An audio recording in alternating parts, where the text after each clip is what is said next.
আবার হুনুতে ঠাই ঠাই বসে আছি হুনুতে আসবে বেশি লাগে পানিটা থাকা দেখি না আল্লাহকে বলছি আল্লাহ এক সকাল করবো তারপর কি দেখতে যাবো আনতে এই যে আবার কে বলছি তাই কি আমরা বলি ভালো আর কে আপনি কি ঠিক করে দিতে খালি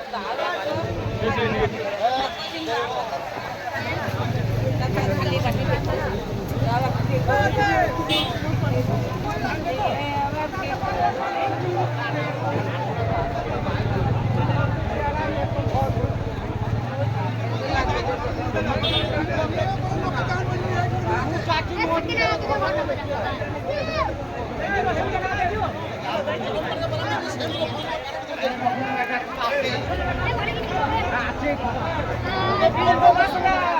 এটা বলরামপুর, এটা বান ভেঙেছে বলরামপুর।